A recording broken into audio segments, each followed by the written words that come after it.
Isang mapagpalang araw sa ating lahat. Ang paksa natin ngayon ay ang mataas na gamit at tunguhin ng isip at kilos loob.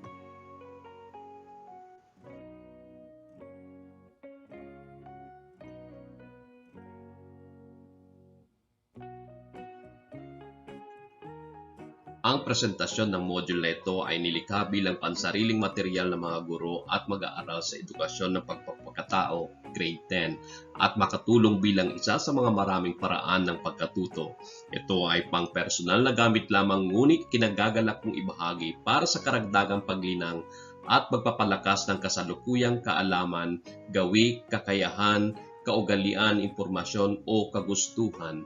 Naniniwala ako na magkakaroon ng karagdagang impormasyon, linaw o kaalaman pagkatapos ng presentasyong ito. Halika at samahan ako buksan ang module tungkol sa mataas na gamit at tunguhin ng isip at kilos loob.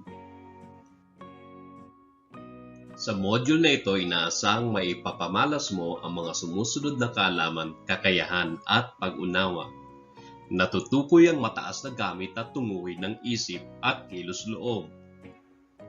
Nakikilala ang kanyang mga kahinaan sa pagpapasya at nakagagawa ng mga konkretong hakbang upang malagpasan ang mga ito. Napatutunayan na ang isip at kilos loob ay ginagamit para lamang sa paghahanap ng katotohanan at sa paglilingkod o pagmamahal.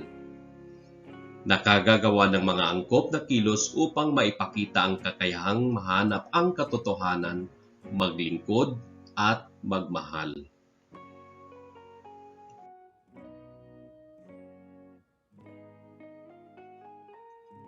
Oops! Pamilyar ba sa iyo ang mga sumusunod na kataga?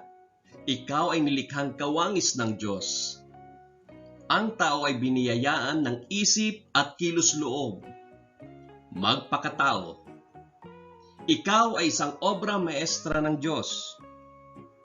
Ikaw, bilang tao ay nilikhang hindi tapos. Anong klase kang tao? Ang tao ay bukod tangi. Espesyal na nilalang. Maaari mo bang ibahagi ang iyong kaalaman?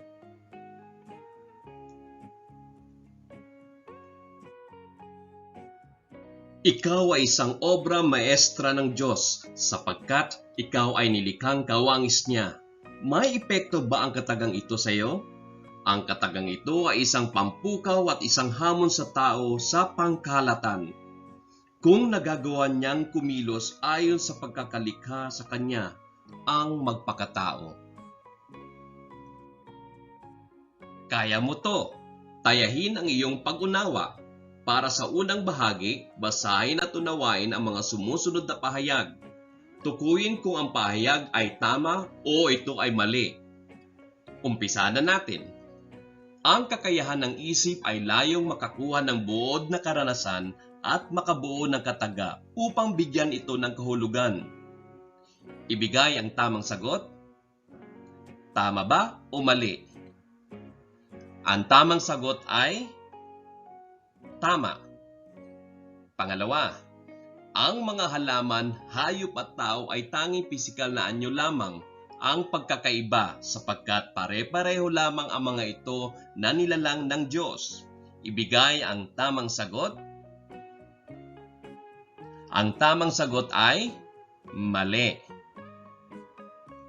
Pangatlo, ang tao ay nilalang na may likas na kaalaman tungkol sa mabuti at masama. Ano ang tamang kasagutan?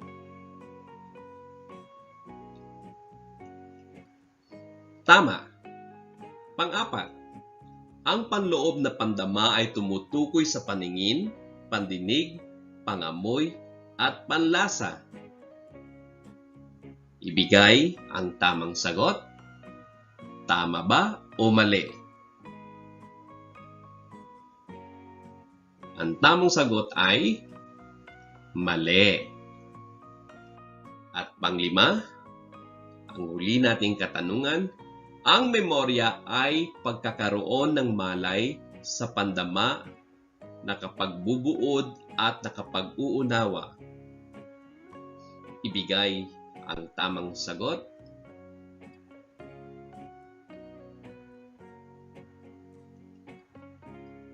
Mali.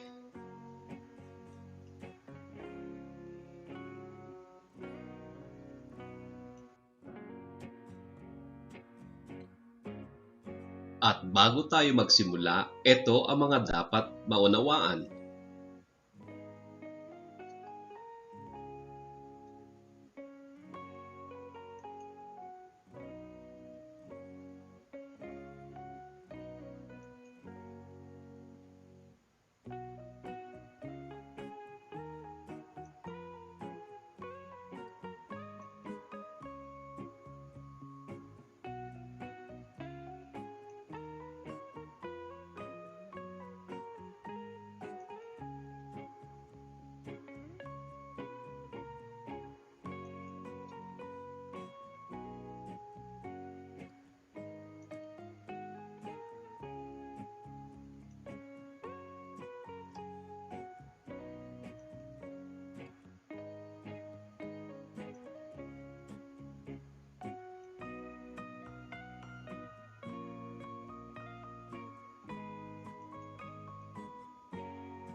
Halika, tayo'y magbalik-aral.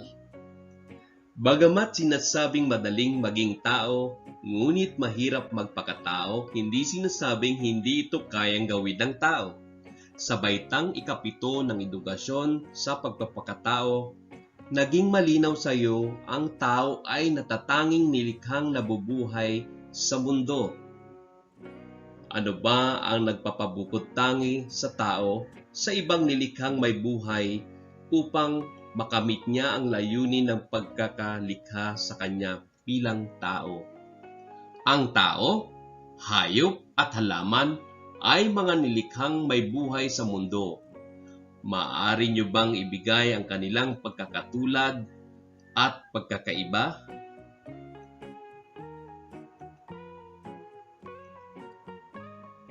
Gawin ito sa inyong kwaderno. Magtala ng mga nakikitang kakayahan ng bawat isa.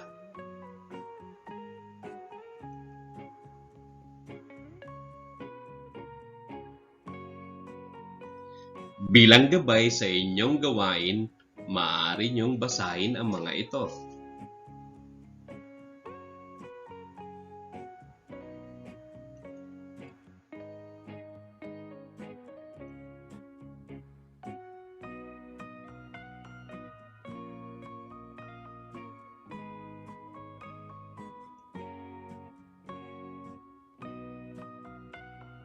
At para sa unang gawain ng ating paksa, ating gawin ang picture suri. Bukod tangi ang tao sa iba pang nilikhang may buhay tulad ng halaman at hayop. Kilalanin mo ng lubos ang kakayahan ng tao sa pamamagitan ng picture suri. Pagmasdan at suriin ang mga larawan. Ano ang meron ang bawat isa upang makita ang babala? Ano ang kakayahang taglay ng bawat isa upang makita ang babala? Ano ang inaasahang magiging tugon ng bawat isa sa babala? Ano ang pagkakatulad at pagkakaiba ng tao at hayop? At panghuli, ano ang natuklasan mo tungkol sa tao at aso?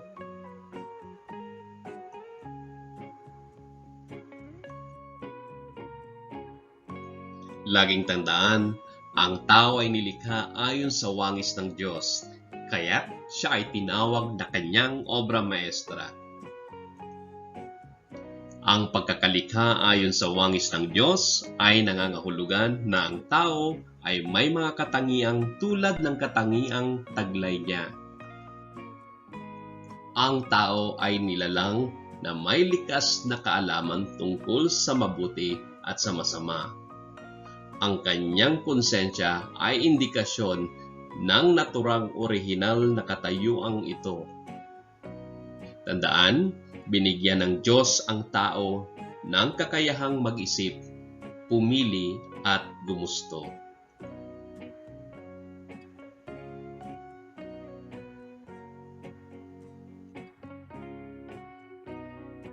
Ayon sa filosofiya ni Santo Tomas de Aquino, ang tao ay binubuo ng material at espiritual na kalikasan. Kakabit ng kalikasang ito ay ang dalawang kakayahan ng tao. Muli, ayon sa pahayag ni Santo Tomas de Aquino, ang tao ay binubuo ng dalawang kalikasan, ang material o ang kanyang katawan, at ang espiritual o kanyang kaluluwa. Kakabit ng kalikasang ito ay ang dalawang kakayahan ng tao, ang pagkaalamang pakultad at ang pagkagustong pakultad. Ang pagkaalamang pakultad ay binubuo ng panlabas na pandama at panloob na pandama sa kanyang material na kalikasan, at isip naman sa kanyang espiritual na kalikasan. Ang tao ay may pagkagustong pakultad na binubuo ng kanyang emosyon sa parte ng material na kalikasan at kilos-loob sa kanyang espiritual na kalikasan. Ang panlabas na pandama ng tao ay binubuo ng paningin, pangamoy, panlasa at pandinig. At ang panloob na pandama ng tao ay binubuo ng kamalayan, memorya, imahinasyon, at instinct. Nakaaalam ang tao hindi lang dahil sa kanyang isip kundi dahil din sa kanyang pandama. Ang tao ay may isip upang alamin ang diwa at buod ng isang bagay. Sa pamamagitan ng mga panlabas na pandama, ang tao ay nagkakaroon ng direktang ugnayan sa realidad. Ang realidad ang siyang nagpapakilo sa kapangyarihan o kakayahang makaalam. Panghuli, tayo rin ay may puso upang makaramdam ng emosyon at kilos-loob na magpasya at isakatuparan ang ating pinili. Ito ang dahilan kung bakit tayo natatangi at naiiba sa iba pang nilikhang may buhay. Ngayon, silipin naman natin ang kakayanan gamit at tunguhin ng isip at kilos-loob. Ang isip ay may kakayahang magnilay o magmuni-muni, nakauunawa, may kakayahang mag-abstraksyon, makabubuo ng kahulugan at kabuluhang bagay, at ang kanyang gamit at tunguhin ay humanap ng impormasyon, umisip at magnilay sa mga layunin at kahulugan ng impormasyon, sumuri at alamin ang dahilan ng pangyayari, alamin ang mabuti at masama, tama at mali, at ang katotohanan. Ang kakayahan naman ng kilos-loob ay pumili, magpasya at isakatuparan ang pinili, naaakit sa mabuti at lumayo sa masama. At ang kanyang gamit at tunguhin ay malayang pumili ng gustong isipin o gawin, umasam, maghanap, mawili o humilig sa anumang naunawaan ng isip, at ang panghuli, maging mapanagutan sa pagpili ng aksyong makabubuti sa lahat.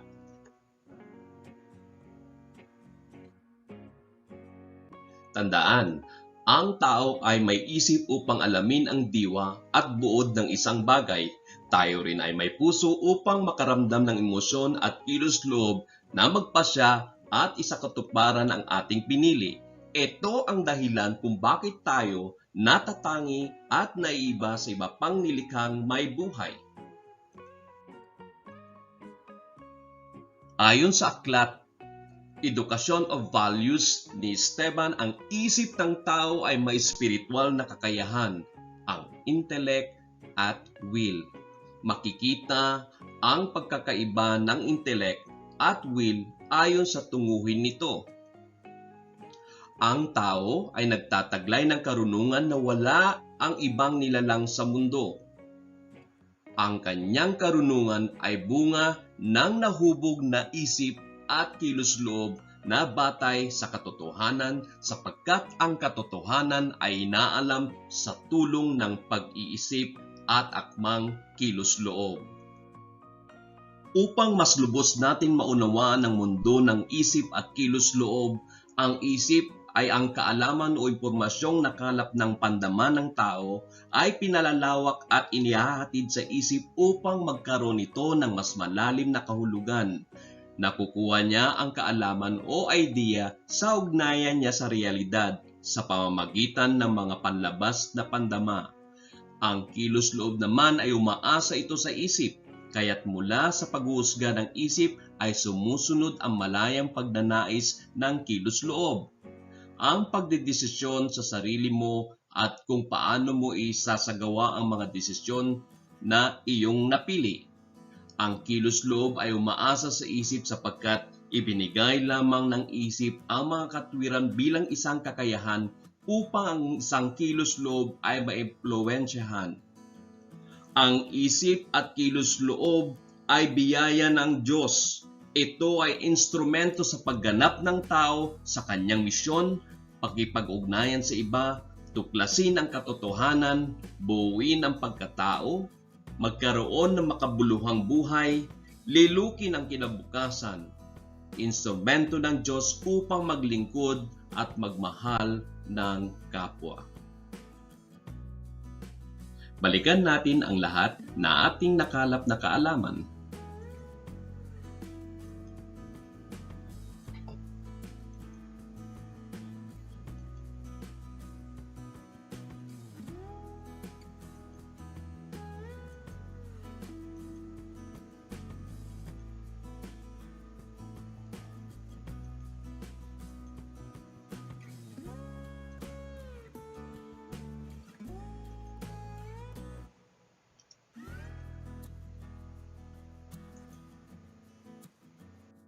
Ating panimula, narinig at nabasa mo ang katagang, ang tao ay hindi tapos. Ipinanganak man ang taong hindi tapos, nilikha naman siyang kawangis ng Diyos na may isip at kilos-loob upang tuklasin ang katotohanan at buuin ang kanyang pagkatao sa pamamagitan ng pagmamahal at paglilingkod sa kanyang kapwa. Sa puntong ito, maaring sabihing ang ginawang paglikha ng Diyos ay hindi pa tapos. Nagpapatuloy ito sa kamay ng taong nagsisikap lilukin ang kanyang kinabukasan, mga taong nagsisikap paunlarin ang kanilang sarili at abutin ang pagkasino ng kanilang pagiging tao. Tandaan, walang mas mabuting paraan para makaugnayan natin ang iba kundi sa pagtutulungan lamang para sa kabutihang panglahat. Tinatawag tayo ng Diyos na tumulong sa kapwa upang ipadama natin ang pagmamahal sa kanila. Nagkakaroon ng kabuluhan ang buhay ng tao kung inilalaan ito sa pagsasabuhay ng katotohanan, sa pagmamahal at sa paglilingkod sa kapwa. Kaibigan, sa palagay mo, patungo ka kaya rito? At bago tayo magtapos, pagnilayan ang mga sumusunod at isabuhay mo ito. Sa panahon ng pandemya, tunay ngang lahat ay naaapektuhan nito.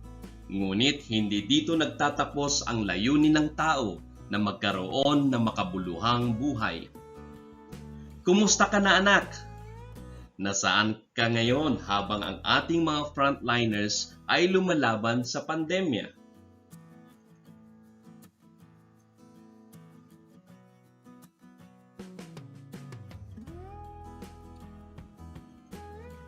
Paano mo gagamitin ang ipinagkaloob ng Diyos sa iyo?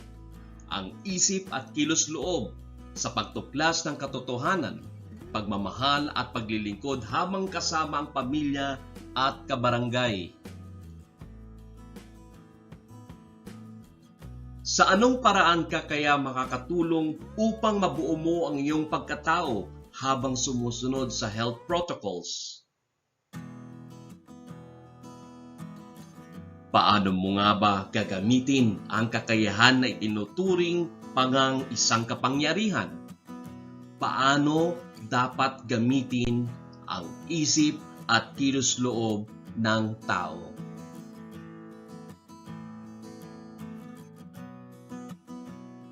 Tara, kaibigan, instrumento tayo ng Diyos.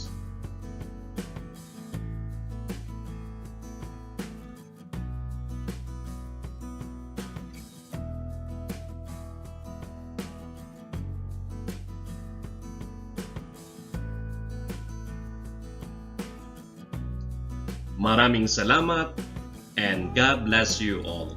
Be safe po.